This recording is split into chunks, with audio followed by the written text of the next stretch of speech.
Even on moonless nights, when fog pressed heavy against the sleeping village of Oakhurst, they said you could hear it, the forlorn whistle of the midnight train that never stopped.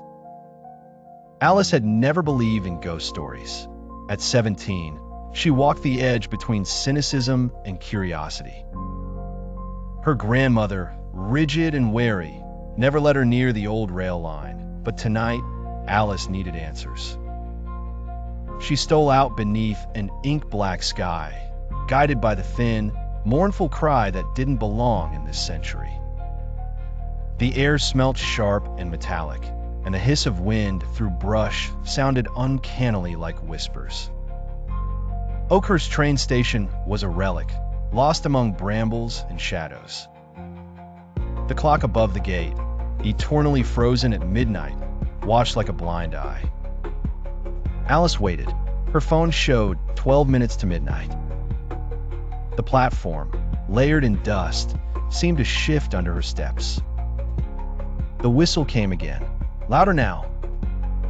Then, with impossible suddenness, the train emerged from the mist, gleaming with brass and crowned by a smokestack trailing, glimmering vapor. No lights flickered in its windows. No conductor called. The doors slid open. Alice was drawn inside. The compartment was an anachronism. Velvet seats, polished wood, the faint odor of cigar smoke and wilted roses. Passengers sat along the aisle, rigid and silent in clothes from many centuries. A pale girl in a Victorian dress lifted her head and smiled faintly. The eyes of all aboard watched Alice, hopeful and hungry, but no one spoke. Alice tried to step back, but the door had sealed itself. The train lurched, impossibly smooth, and countryside bled past the windows like an endless oil painting. Outside the glass, nothing but blackness. She felt their hope like static. Did they want her to help them? Escape? Or did they want her to join them? Alice's phone refused to work. Its screen glitched with swirling patterns that made her dizzy. She remembered the old stories. The midnight train came for those who walked the rails after dark, never stopping, always seeking new souls for its endless journey. A man in a conductor's coat approached. His features were blurred, as if she looked through fog glass.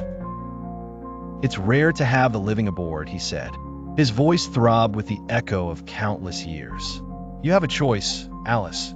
Ride with us until someone takes your seat, or find a switch." The switch. He nodded to the window. Through a crack in the inky wilderness, Alice glimpsed an old railway, switch still gleaming. Choose. Remain a passenger or risk the run. But remember, if you try and fail, you never leave. Hard in her throat, Alice pressed her hand to the cold glass. In the warped reflection, she saw the pale, watching faces. She ran. The train screamed. The world outside hurtled, but she threw her shoulder against the door and tumbled out into the abyss. She awoke beside the old tracks, dawn bleeding into the sky. The train just a ghostly memory on the breeze. Alice never returned, but sometimes on restless nights, she heard the whistle, soft, beckoning, reminding her that the midnight train waits for those who dare its tracks.